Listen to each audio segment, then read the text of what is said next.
Silent discussions are a handy go-to option for helping every single student in your class participate in a discussion. They can help break up discussion ruts and show your classroom community how much quieter students really do have to contribute. Plus, they'll let everyone think carefully about any topic you want before diving into a big oral discussion or a related writing prompt. Sounds pretty good, right? I've found them to be gold. So in today's episode, let's talk about 3 quick and easy ways to try your first silent discussion.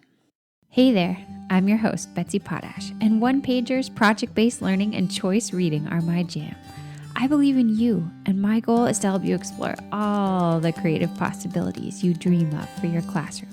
I'm an educator, a chocolate cake aficionado, a traveler who can't wait to get back to Barcelona, and the kind of mom who brings her own mini makerspace to her kid's classroom when she comes to volunteer. I know this for sure, creativity isn't always easy. As a creative teacher, you get parent calls you treasure, and plenty of sidelong comments you'd rather forget. But here's the bottom line. Creative education can ignite a spark in your students and change their lives forever. You and I know this. You're an innovator, and while it's sometimes hard, it's so worth it. So let's explore the world of creative education together. Welcome to the Spark Creativity Teacher Podcast.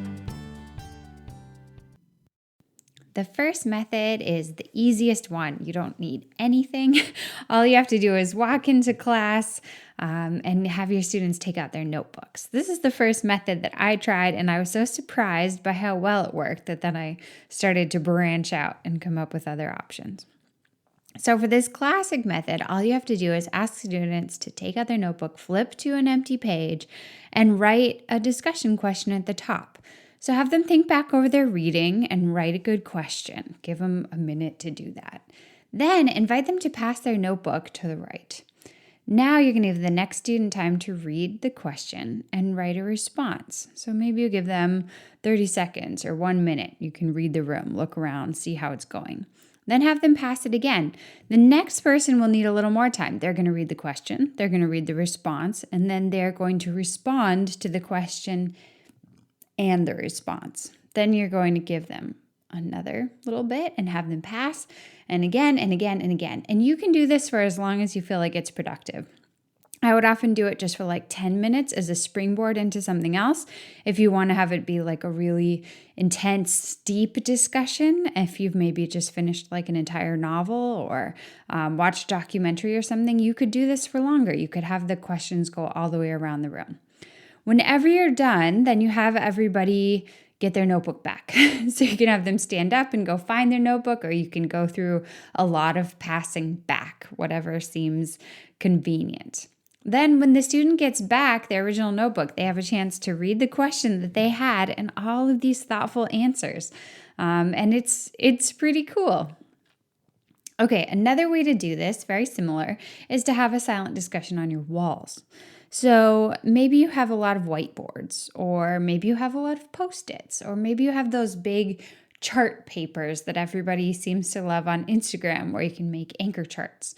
With any of these tools, you can easily have a silent discussion on your walls. So you can go around and write your questions before students come in on your whiteboard, leaving lots of space in between, or on big pieces of paper, colorful pieces of paper posted around the room, and then you'll give students Post-its to respond, or you tape up big sheets of butcher paper all over and you write your questions at the top.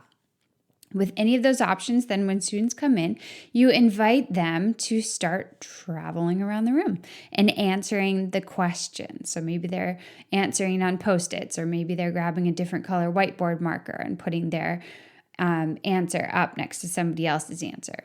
No matter what method you're using, encourage your students to respond to other people's responses.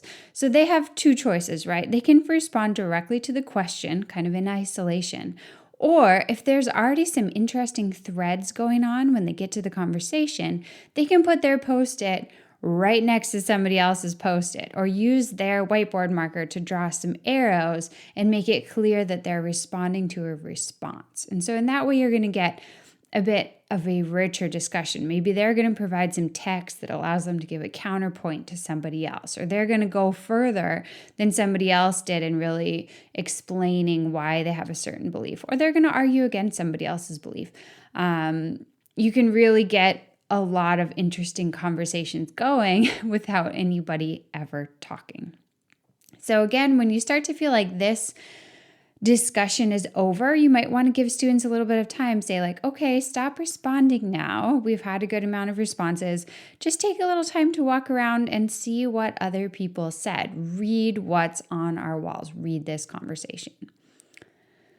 All right, the third and final option is one that I discovered during the pandemic by necessity, but it turned out to be a really stellar option. It was one of those things that was forced, but then really good. Silent discussions are fabulous on Google Slides. So all you need is a set of slides where you can put your questions, and then you have specific places with little like enter text boxes for students to add their responses. So a student is going to open up a collaborative slide deck with, say, 20 slides and all these different questions and sort of little bubbles where they can add. And it's just going to be exactly the same. They're going to get to their first one, the very first one, they might be the first person to write a response. They'll just respond directly to the question.